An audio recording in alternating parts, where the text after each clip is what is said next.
Summer holidays வந்தாச்சு, நம்ம GT Holidays வந்தாச்சு. GT Holidays, South India's #1 travel brand. Anniyur Siva என்கின்ற சிவசண்முகம். மாண்புமிகு பேரவைத் தலைவர் அவர்களே, மாண்புமிகு நீர்வளத்துறை அமைச்சர் அவர்கள் தனது மானிய கோரிக்கையினை இந்த மாபெரும் அவையில் விவாதத்திற்காக சமர்ப்பித்துள்ளார்கள். அவர்களுக்கு முதற்கண் என் தலையாய வணக்கத்தை மனமார்ந்த நன்றியை தெரிவித்துக் கொள்கிறேன். வரப்புயர நீர் உயரம், நீர் உயர நெல் உயரம், நெல் உயர குடி உயரும், குடி உயர கோல் உயரம், கோல் உயர கோன் உயர்வான் என்ற தமிழ் மூதாட்டி ஔவையாரின் வரிகளுக்கேற்ப வேளாண்மைக்கு ஆதாரமாக விளங்கும் நீர்வளத்துறையின் மானிய கோரிக்கை இன்று நடைபெற்றுக் கொண்டிருக்கிற இந்த வேளையில் எனக்கு இந்த அவையில் பேச வாய்ப்பளித்த மாண்புமிகு தமிழ்நாடு முதலமைச்சர் அவர்களுக்கும் வருங்கால தமிழகத்தை வழிநடத்த இருக்கின்ற எங்கள் மூன்றாம் கலைஞர் அண்ணன் மாண்புமிகு துணை முதலமைச்சர் அவர்களுக்கும் நீரின்றி அமையாது உலகு என்ற ஐயன் வள்ளுவரின் வாக்குக்கேற்ப இந்த வரிகளின் முக்கியத்துவத்தை உணர்ந்து நம்முடைய மாண்புமிகு முதலமைச்சர் அவர்கள் நீர்வளத்துறைக்கு ஒரு பொறுப்பான நீண்ட நெடிய அனுபவம் கொண்ட தமிழ்நாட்டில் உள்ள அனைத்து ஆறுகளையும் கால்வாய்களையும் அணைகளையும் பெயர்களையும் விரல் நுழையில் வைத்திருக்கும் எங்கள் பொதுச் செயலாளர் அவை முன்னவர் ஐயா துரைமுருகன் அவர்களுக்கும் விழுப்புரம் மாவட்டத்துடைய விடிவெள்ளி மாண்புமிகு வனத்துறை அமைச்சர் பேராசிரியர் ஐயா கா பொன்முடி அவர்களுக்கும் அமைச்சர் பணி கடுமையாக இருந்தாலும் இன்றளவும் இயற்கை விவசாயத்தை நேசித்து அதை சுவாசமாக செய்து வருகின்ற கடகத்தின் முதன்மை செயலாளர் மாண்புமிகு நகராட்சி நிர்வாகத்துறை அமைச்சர் எங்கள் மரியாதைக்குரிய ஐயா KN நேரு அவர்களுக்கும் என்னுடைய பணிவான வணக்கத்தை தெரிவித்து என்னை வாக்களித்து வெற்றி பெற செய்து இந்த அவைக்கு அனுப்பிய விக்கிரவாண்டி தொகுதி மக்களுக்கு என்றென்றும் நன்றி குடையவனாக இருப்பு என தெரிவித்து என் உரையை தொடங்குகிறேன். மாண்புமிகு பேரவைத் தலைவர் அவர்களே, வேளாண் விவசாயத்திற்கு இன்றியமையாத தேவை நீர் ஆதாரம் என்ற அடிப்படையில் நீர்வளத்துறைக்கு 9460 கோடி ரூபாய் தொகையை கடும் நிதி நெருக்கடியிலும் அத்துறைக்கு ஒதுக்கீடு செய்த மாண்புமிகு தமிழக முதலமைச்சர் அவர்களுக்கும் மாண்புமிகு நிதி சுற்றுச்சூழல் காலநிலை மற்றும் தொல்லியல் துறை அமைச்சர் அருமை அண்ணன் தங்கம் தென்னரசு அவர்களுக்கும் நிதி ஆதாரங்களை திட்டமிட்டு ஒழுங்கமைத்து நிதி மேலாண்மை செய்து வருகிற நமது நிதித்துறை முதன்மை செயலாளர் உதயச்சந்திரன் IAS அவர்களுக்கும் இந்த நேரத்தில் எனது நெஞ்சார்ந்த நன்றியை தெரிவித்துக் கொள்கிறேன். நீரின்றி அமையாத உலகு நிச்சயம் அப்படியே அமையட்டும். ஆனால் செருக்களத்து நீராம் செந்நீரும் உருக்குலைந்த ஏழையின் கண்ணீரும் அல்லாத நீரின்றி அமையாத உலகு என அப்பாடல் அமையட்டும் என்று நல்லாட்சி தந்த நாயகராகவும் நற்றமிழ் வளர்த்த புரவலாராகவும் சொல்லாலும் செயலாலும் எழுத்தாலும் தமிழ் வளர்த்த முத்தமிழறிஞர் கலைஞர் அவர்கள் எழுதிய கவிதை வரிகளை இங்கே சுவாசித்து இங்கே எனது உரையை இனிதே துவங்குகிறேன். பேரவைத் தலைவர் அவர்களே, தமிழ்நாட்டு மக்கள் நமக்கு வழங்கிய ஆட்சியை அவர்களுக்கான ஆட்சியாக நாம் வழங்க வேண்டும் என்ற நோக்கத்தோடு நமது திராவிட மாடல் அரசு பல முன்னோடி திட்டங்களை செயல்படுத்தி வருகிறது.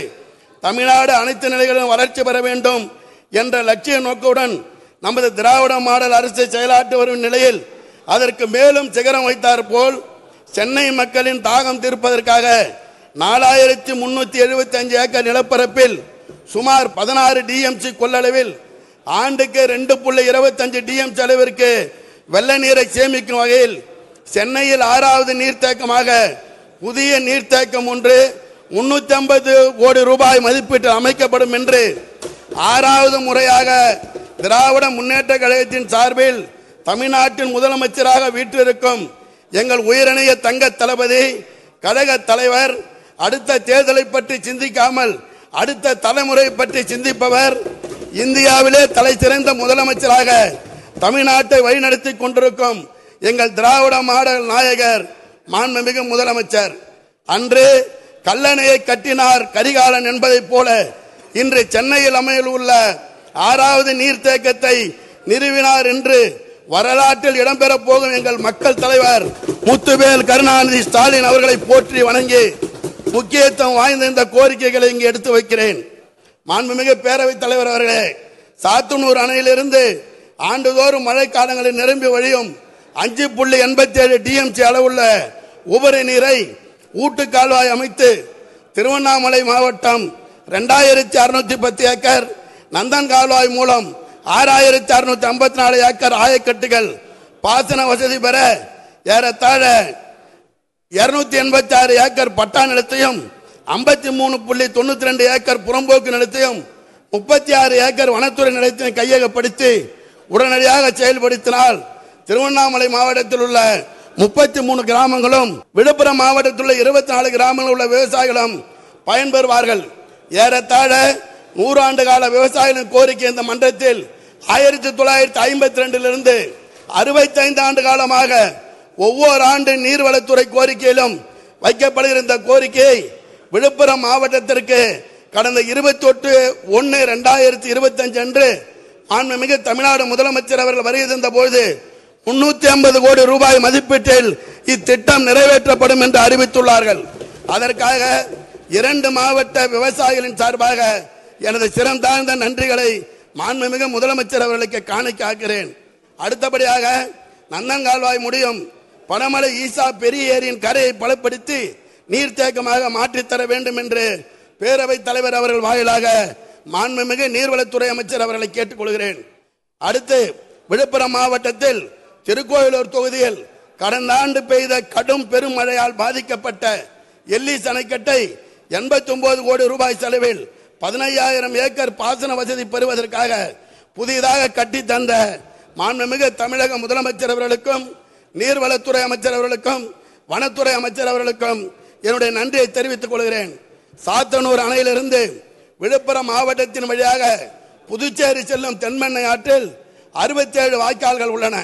இதன் மூலம் 7,000 ஏக்கர் பாசன வசதி பெறுகிறது.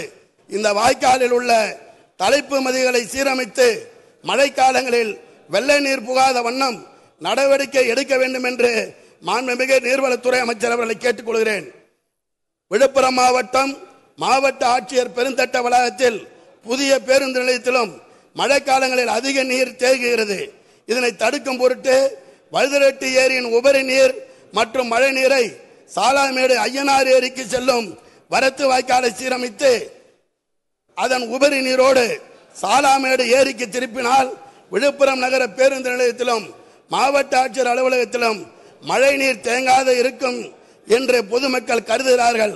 இதற்கு செயல் வடிவம் கொடுக்க வேண்டும் என்று இந்த அவையில் எனது கோரிக்கையை பதிவு செய்கிறேன்.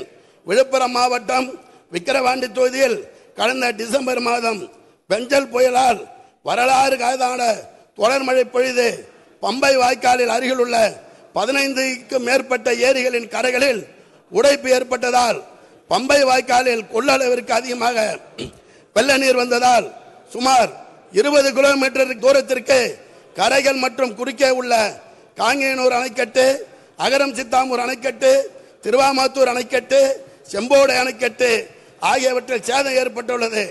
அதனை இந்த ஆண்டே நிவர்த்தி செய்ய உரிய உத்தரவுகளை பிறப்பிக்க வேண்டும் என்று நான் மிகவும் பணிவோடு கேட்டுக்கொள்கிறேன். அதே போல விக்கிரவாண்டி தொகுதியில் உள்ள 35 ஏரிகளின் கரைகள் உடைந்து மதகுகள் உடைந்து வெள்ள நீரால் பாதிக்கப்பட்டுள்ளது. அந்த ஏரிகளையும் மாண்புமிகு நீர்வளத்துறை அமைச்சர் அவர்கள் கடிவோடு பரிசீலனை செய்து இந்த ஆண்டே சீர் செய்து தர வேண்டும் என்று கேட்டுக்கொள்கிறேன். கடந்த டிசம்பர் மாதம் பெஞ்சான் புயல் காரணமாக கடலூர், விழுப்புரம், திருவண்ணாமலை, கள்ளக்குறிச்சி, தர்மபுரி, கிருஷ்ணகிரி ஆகிய மாவட்டங்களில் கடுமையான சேதம் ஏற்பட்டது. இந்த புயலில் பெண்ணையாறு வடிநில பகுதியில் உள்ள 247 ஏரிகள், முக்கிய அணைக்கட்டுகள், பாசன வாய்க்கால்கள் மற்றும் ஆறுகளில் பெரும் சேதம் ஏற்பட்டது. அவை தற்போது தற்காலிகமாக சீரமைக்கப்பட்டுள்ளது. மேலும் பாதிக்கப்பட்ட இந்த ஏரிகளின் நிரந்தர சீரமைப்பிற்கு உரிய நிதியை ஒதுக்கி ஆவணம் செய்ய வேண்டும் என்று மாண்புமிகு நீர்வளத்துறை அமைச்சர் அவர்களை கேட்டுக்கொள்கிறேன். கனிம வளத்துறையின் சார்பாக விவசாய நிலைகளுக்கு ஏரியில மண் அடிப்பதற்காக 75 கனமீட்டர் மட்டும் இப்போது அனுமதி அளிக்கப்பட்டிருக்கிறது. நான் ஒரு விவசாய குடும்பத்திலிருந்து வந்தவன். மாண்புமிகு நம்முடைய நீர்வளம் மற்றும் கனிம வளத்துறை அமைச்சர் அவர்கள் அந்த 75 கனமீட்டர் என்பதை உயர்த்தி தர வேண்டும் என்று தமிழக விவசாயிகளின் சார்பாக நான் இந்த மாமன்றத்தில் கேட்டுக்கொள்கிறேன். தமிழுக்கு அமுதென்று பேர், அந்த தமிழங்கள் உயிருக்கு நேர் என்று தேன் சுவை சொட்டும் பாடல் வரிகளுக்கு சொந்தக்காரரும் தமிழ் மொழிக்கும் அருந்தொண்டாற்றியவரும் திராவிட இயக்க கருத்துக்களை ஆணித்தரமாக எடுத்துரைத்தவருமான பாவேந்தர் பாரதிதாசன் அவர்கள் தமிழுக்கு ஆற்றிய அருந்தொண்டை போற்றும் வகையில் அவர் பிறந்த புதுச்சேரிக்கு அருகில் உள்ள விழுப்புரம் மாவட்டம் கோட்டகுப்பம் நகராட்சியில் அவருக்கு ஒரு மணிமண்டபம் அமைத்து தருமாறு மாண்புமிகு முதலமைச்சர் அவர்களை கேட்டுக்கொள்கிறேன். அடுத்ததாக, இப்புவையில் பிறக்கும் ஒவ்வொருவருக்கும் அறியாமை என்னும் இருள் நீங்கி வாழ வேண்டுமாயின் அவர்களுக்கு கல்வி என்னும் விளக்கு ஏற்றப்பட வேண்டும் என்பதை உணர்ந்து நமது மாண்புமிகு முதலமைச்சர் அவர்கள் கல்விக்கு அதிக முக்கியத்துவம் கொடுத்து வருகிறார். அந்த வகையில் மாண்புமிகு முதலமைச்சர் அவர்கள் விக்கிரவாண்டி தொகுதிக்கு உட்பட்ட மேல்கரணை, கஞ்சனூர் ஆகிய உயர்நிலைப் பள்ளிகளையும், விக்கிரவாண்டி மகளிர் அரசு உயர்நிலைப் பள்ளியும் 3 பள்ளிகளையும் மேல்நிலைப் பள்ளிகளாக தரம் உயர்த்த வேண்டும் என்றும், அதே போன்று கோழிப்பட்டு அரசு நடுநிலைப் பள்ளியை உயர்நிலைப் பள்ளியாக தரம் உயர்த்த வேண்டும் என்றும் நான் பணிவன்போடு கேட்டுக்கொள்கிறேன். மாண்புமிகு பேரவைத் தலைவர் அவர்களே, கடந்த ஆண்டு டிசம்பர் மாதம் பெஞ்சால் புயலால் கனமழையின் காரணமாக விக்கிரவாண்டி தொகுதிக்கு உட்பட்ட 119 கிராமங்களில் உள்ள ஊரக வளர்ச்சித்துறை சேர்ந்த சாலைகள் மிகவும் பழுதடைந்து சிதிலமடைந்து காணப்படுகின்றன. அந்த சாலையை புனரமைத்து தருமாறு கேட்டுக்கொள்கிறேன். அடுத்தது முக்கியமான கோரிக்கை எனது தொகுதியின் சார்பாக இந்த அவையில் வைக்கிறேன். எனது தொகுதி மிகவும் பொருளாதார ரீதியாக மிகவும் பின்தங்கிய மக்கள் வாழும் பகுதி. இப்பகுதியில் பெண்களின் பொருளாதாரம் உயரவும், படித்த இளைஞர்களுக்கு வேலை வாய்ப்பு வழிகளும் சிப்காட் தொழிற்பேட்டை ஒன்றை அமைத்து தொடங்க ஆவண செய்யுமாறு மாண்புமிகு முதலமைச்சர் அவர்களை கேட்டுக்கொள்கிறேன். மக்கள் நலன் காக்கும் திராவிட அரசில் கல்பட்டு, திருவாமாத்தூர் ஆகிய இடங்களுக்கு புதியதாக ஆரம்ப சுகாதார நிலையங்களும், வேம்பி ஆரம்ப சுகாதார நிலையத்தை 30 படுக்கைகள் கொண்ட மேம்படுத்தப்பட்ட ஆரம்ப சுகாதார நிலையமாக உருவாக்கிட வேண்டும் என்று மாண்புமிகு முதலமைச்சர் அவர்களையும் மாண்புமிகு மக்கள் நல்வாழ்வுத்துறை அமைச்சர் அவர்களையும் கேட்டுக்கொள்கிறேன். மாண்புமிகு பேரவைத் தலைவர் அவர்களே, இந்த நந்தன் கால்வாயை பொறுத்தவரையிலும், தென்பெண்ணை ஆற்றின் கீழ் இருக்கக்கூடிய வடிகால் இடங்களை பொறுத்தவரையிலும் நம்முடைய மாண்புமிகு நீர்வளத்துறை அமைச்சர் அவர்களுக்கு அனைத்து வாய்க்கால்களும் அத்துப்படியாக இருக்கிற காரணத்தினால் அந்த தென்பெண்ணை ஆற்றின் கரையில் உள்ள ஏட்சுலுபீஸ் மற்றும் ஷட்டர்களை உடனடியாக பராமரிக்க வேண்டியதுடைய அவசியத்தை நான் இந்த அவையில் மீண்டும் ஒரு முறை வலியுறுத்தி கேட்டுக்கொண்டு, எனக்கு இந்த அவையில் பேச வாய்ப்பளித்த மாண்புமிகு பேரவைத் தலைவர் அவர்களுக்கும் மற்றும் உள்ள தோழமை சட்டமன்ற உறுப்பினர்களுக்கும் நன்றி கூறுகிறேன். வணக்கம்.